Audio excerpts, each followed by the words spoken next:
Hi, everyone. Sorry if we're a couple minutes late. There's always some lag and tech issues, right? Especially on this lovely evening where we've got all kinds of storms coming along. But I'm glad you guys could join us tonight.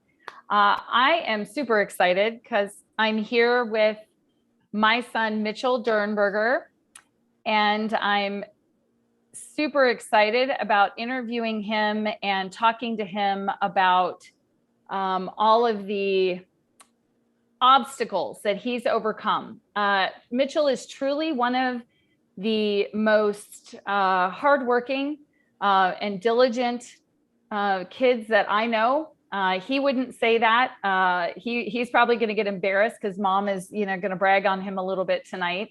But I do want to convey, and he's willing to share with you guys a lot of the different things that he's gone through. He's an amazing athlete. He's super smart. But he also has had to deal with some other issues that a lot of your kids may be dealing with, including dyslexia and convergence insufficiency, which is a vision issue. He's had severe concussion. And through it all, he has come out doing incredibly well. And a lot of that's because of homeschooling. So now, Mitchell, hey, thank you for doing this, hon. I really appreciate it. Of course, Mama. Of course. You'll have to forgive us. There's a lag. You're way too kind. Thank you, sweetie. But listen, I want everybody to hear in your words, if you can. And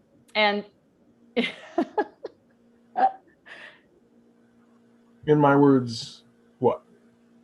Exactly. Sorry, we might be lagging. I didn't catch that last part.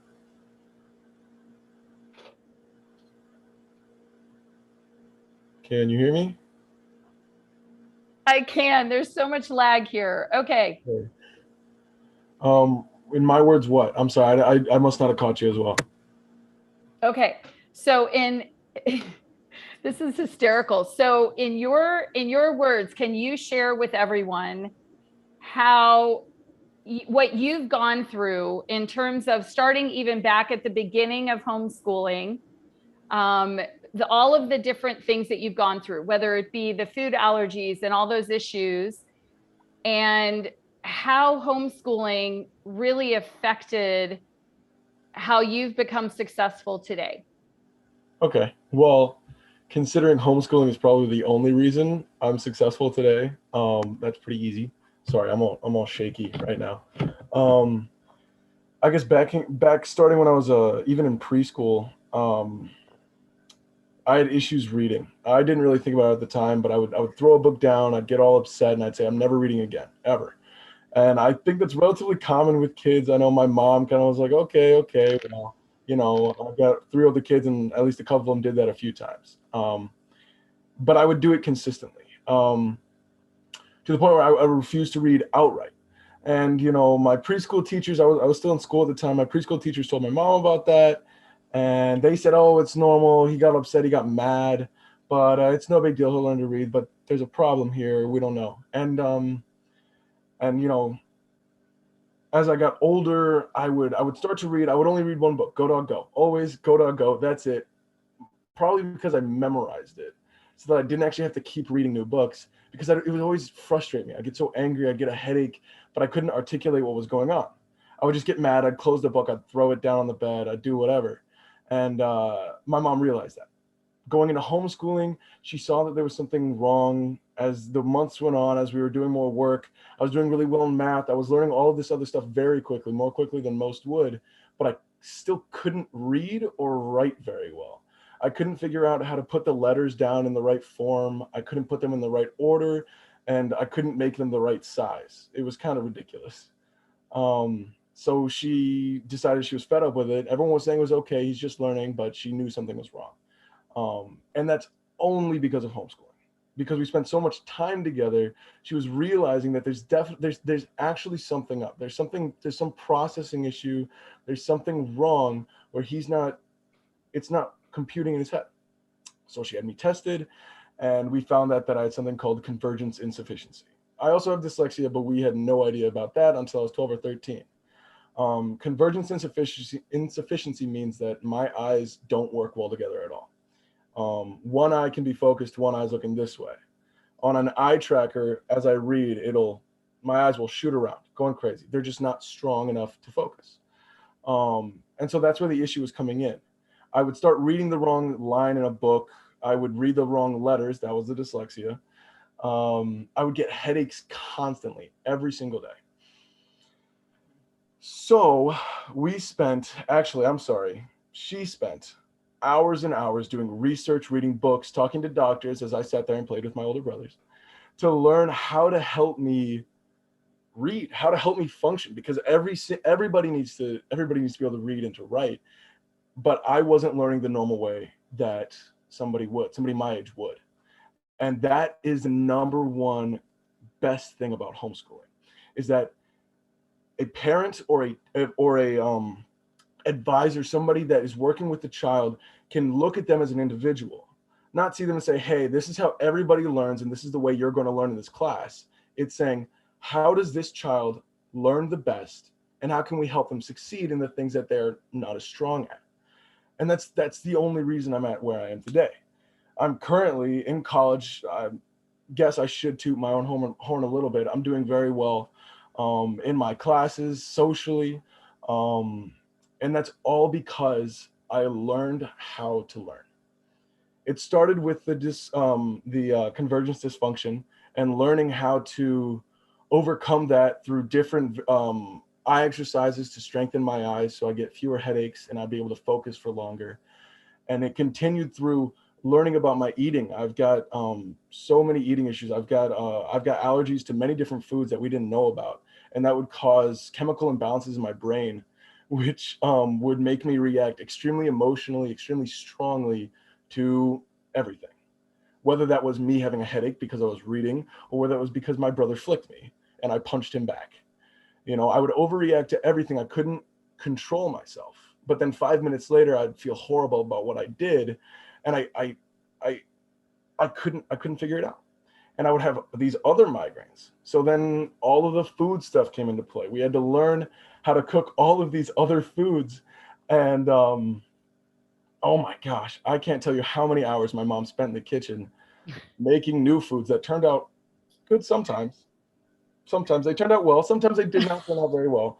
But it was always a trial and error. Mitchell, what do we say?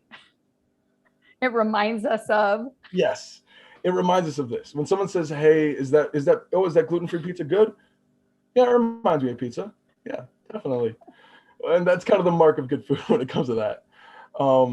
But that's an issue I've had to really fight through my whole life, is the food, because it affects who I am so much. It affects my ability and how I think of myself as well. If I'm eating poorly, it affects my brain chemistry to the point where I will react negatively and very strongly if, let's say, I read a paragraph completely wrong, and so I get a question on a quiz incorrect. That's a huge issue I've had. And if that happens when I'm eating well, when I'm getting the right exercise, when I am myself, I can look at that and learn from that and actually do better next time. If I've been eating incorrectly, if I've been eating donuts like I did when I was a kid to spite my parents, sorry, Mom, I would react, I'd get angry, purely angry. I couldn't actually look at it and be reasonable about anything. And that affected my entire life. And that's still something I struggle with today. Although luckily I was able to learn a little bit of self-control pretty early on. So now I don't sneak any donuts, just so you know. So then. Well, wait a second, Mitchell. I think this is a good time to say something. You say, now I don't sneak donuts or whatever. A lot of what you've been describing, and thank you for being so transparent, because this is going to help a lot of people who are watching this. So thank you. I appreciate that. But can you talk about how this has helped you to take ownership of your actions and of your education and of your body? Because if I hadn't been able to have that time with you and we hadn't had all this time, it would have really been a different story, I think. Wouldn't you say? Yeah. I said this the other day. If I was in public school, I'm very confident that I would have been labeled either bipolar, pure ADHD. I would have been labeled special ed, most likely. When in actuality, I am hyper intelligent in some ways, and I have some learning disabilities when it comes to the dyslexia and convergence dysfunction. And I have food problems, I guess is probably the best way to put it, food allergies. And so if you hadn't seen what was going on, if you hadn't seen that I was having migraines every day, if you weren't able to say, that's not my son, he just reacted horribly to that, but that's not how he would normally react. Why is he doing that? There's something going on there. If it wasn't you, if a teacher saw that, I would have gone to detention. I would have punched another kid and I would have gotten thrown out of a school. I have no idea what would have happened. But I had to learn, and I had to learn through you, that all of my actions had consequences. You were able to show me and guide me a little bit and tell me what was going on so we could understand what was going on, but it was still up to me. You couldn't make me not sneak a piece of pizza at a birthday party I went to. You couldn't make me not drink 4 cans of soda. Right. It was up to me. And when I would make a mistake, I paid the price, and I paid the price a lot. I was sick a lot when I was a kid. I would throw up. Oh, sorry. Well, yeah. I was sick a lot when I was a kid. I would throw up the food I ate because my body would reject it. And I would hurt so much. And I guess that's why I've learned to have more self-control, because I was hurting myself so much, and it was horrible. I was having a hard time stopping myself. As I got older and as I matured and I learned to say, no, I can see that there are consequences to this. Yes, it would be great at this time, but in 2 hours, I'm going to be hurting and I'm going to play horrible in my baseball game. And that was actually good motivation for me. As my mom mentioned, I was a bit of an athlete when I was growing up. I still am.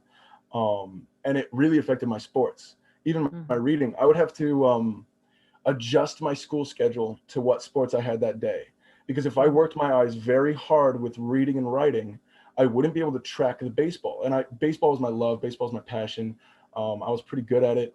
And that really mattered to me. And being at home and being able to learn in my own way and being able to say, okay, you know what, today we're just going to go to the field museum. We're going to go learn about animals. We're going to go learn about history. And we're not going to do any reading and writing because tonight you have 2 baseball games. But tomorrow you don't have any baseball. So tomorrow we're going to do reading and writing, and we're going to do math. So you're going to be sitting there and reading and tiring out your eyes, but that won't affect your life. And I wouldn't have had that at school at all. I truly have no idea what would happen if I wasn't homeschooled, because I don't know if I would have figured out what was going on. And without figuring what was going on, I wouldn't be getting all of these scholarships and these opportunities at my school to learn and to better myself.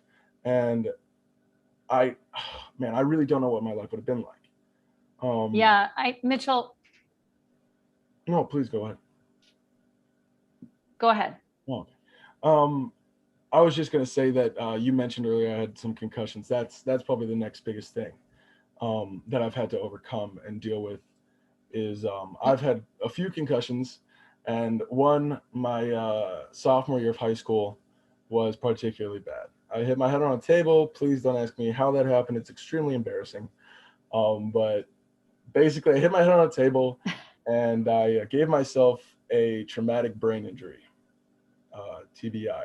So that caused a lot of damage to the point where I wasn't allowed to look at electronics for 5 months because my brain couldn't handle the stimulation.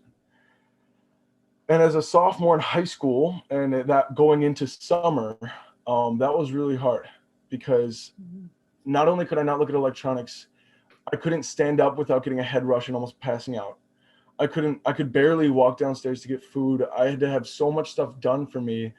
And as a perfectionist, as someone who doesn't like relying on other people, partially because of all the stuff I've had to work through, that was really tough. I basically laid on my bed, threw a ball to myself, and listened to audiobooks for 4 or 5 months straight. And then after that, I had to go into 27 weeks of eye therapy, I guess is the best way to put it. I had to retrain my vestibular system because of the damage that I did to it by hitting my head. My vestibular system is part of actually my convergence dysfunction. So that was made about 1 billion times worse, to the point where I couldn't even look at an object and see it clearly if it was one. I could see one object and it would be blurry, Yeah. but I'd see one object. Or I could actually see two objects, but they'd be completely clear. There'd be two of that one thing, though. Yeah. Um, So Mitchell, let me stop you there real quick. And talk about I know you've got stuff to do, and I really appreciate you coming on tonight and talking about this, because like I said, a lot of people can really benefit from this.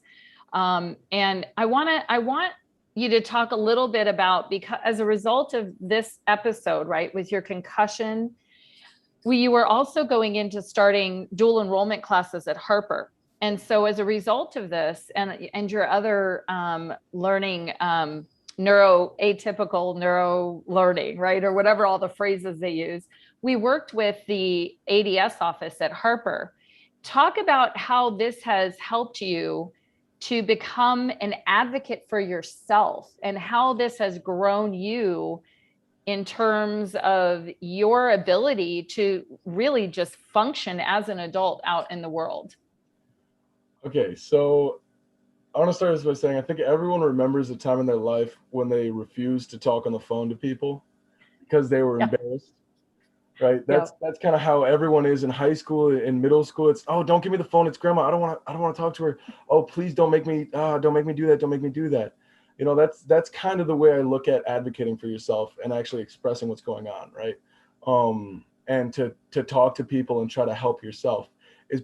I was embarrassed to do it. I was so embarrassed to say, hi, I have these issues. I need help. This is exactly what's going on. How can you help me? But that's kind of what I had to do. Honestly, you're the one who showed me how to do it. I would hear you on the phone. I hear what you say. So I memorized exactly what you'd say about my issues. And that way I knew that what I was saying was making sense to people. Because sometimes when I describe what's going on, it doesn't make a ton of sense. So when I decided to start taking classes at Harper Community College during high school, the fall of my junior year, we decided to just dip our toe a little bit. Took one class. That's it. A business management course, Business Management 101. I worked with the Access and Disabilities Office, which is the ADS office. Actually, Access and Disability Services, ADS. And they helped me so that I could take tests in a separate environment. So I could be sitting there and I'd get 5 questions done. I could hop down and I could do 5 push-ups because I had so much energy I couldn't focus. I was able to get the accommodations I needed in order to create, I don't want to say a level playing field, but to give me the best space to learn and to be able to give my best product, be able to do my best. So I ended up doing well in that first course. And so then the next semester I took 3, and then senior year I took a bunch of courses as well. So I could get dual credit going into a 4-year institution. That is what it is.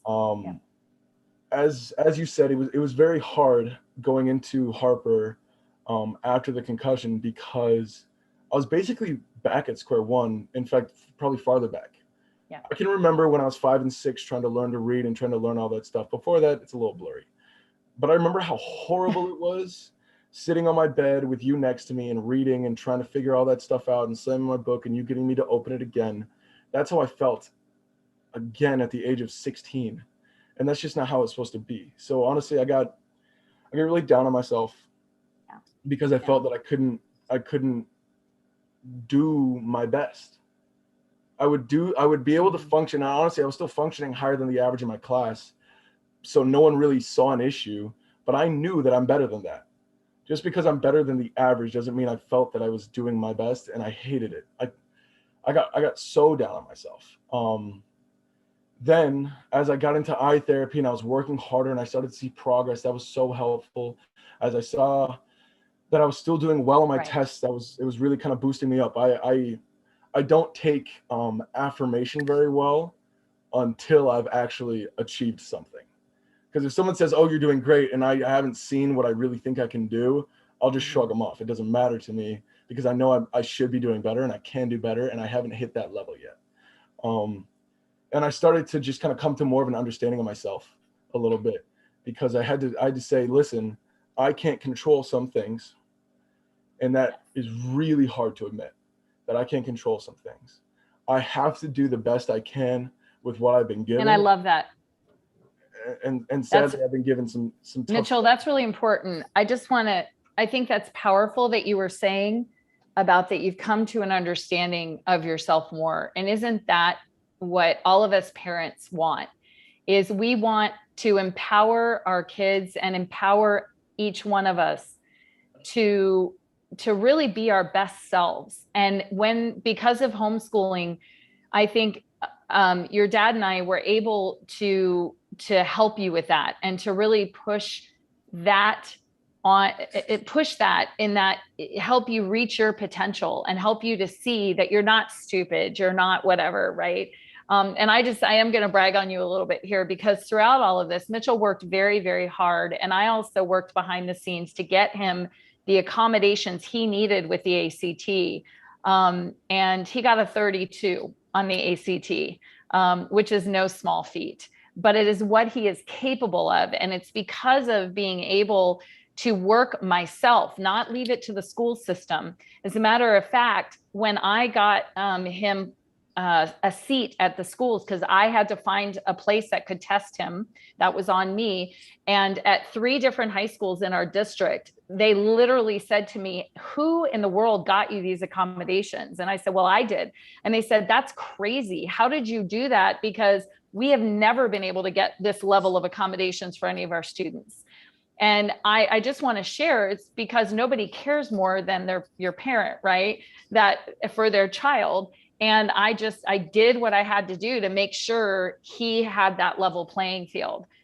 And I can't say how proud I am of him, though, because I can say all that, but he had to put in the work. And I think he was willing and able to put in that work. And I'm going out on a limb here because he knew we believed in him, and he saw that he could have that level playing field and then work hard to really take advantage of that. And I don't know if I'm misspeaking there, but I feel like that is one of the most powerful things about this story, is that you've come to understand who you are and empowered you to speak for yourself, and that you can see that how you learn and take that on. Yeah. Is that fair to say? That's 100% accurate, I guess, is probably the best way to put it. If I could just say one last thing, is just that the only reason I've been able to function in my life and become a young adult and a relative functioning member of society is because of you. It's because of you and Dad, and because you spent hours and hours taking the time to learn all of these boring things just so that me, your son, could have a better chance at life, right? And I genuinely don't know where I would be if you hadn't taken the time and told people that they were wrong, saying that I did have issues, that there's stuff going on, but nobody is seeing it, that you know better, because you do. Moms know better. Sorry, Dad. I'm sure dads do too, but moms know better. They do. They just do. And that's the only reason. Yes, I've had to do a lot myself, and I've had to take a lot on myself that maybe someone my age normally wouldn't. But the only reason I had the tools to do that is because I saw you doing it. Is because you gave them to me. You helped me. I wouldn't have gotten those tools to do them at school. That's it. Yeah. Mitchell, thank you for saying that. I really appreciate it. I'm getting choked up here, so it's really hard for me to continue. And with the lag, I'm getting really choked up. Thank you for saying that, honey. I can't tell you what an honor it's been to be able to homeschool you. And I love you very much. And I'm telling you, I am super proud of you. Mitchell is soaring, right? In college, has gotten an amazing amount of scholarships and has worked really hard. But I do appreciate that, honey. I really appreciate it. And thank you for coming on. And, I hope that people will have a chance to hear you again at some point, but thanks so much for coming on and sharing your story and being so transparent, sweetie. Thanks for letting me talk. You know, I like to talk. You were definitely your mother's child in that regard. All right. Thank you so much, hon. I love you. And hopefully this has really helped a lot of people who are in the same situation and really scared. So thank you. Glad I can help. Hi. Bye, honey. Love you. Love you.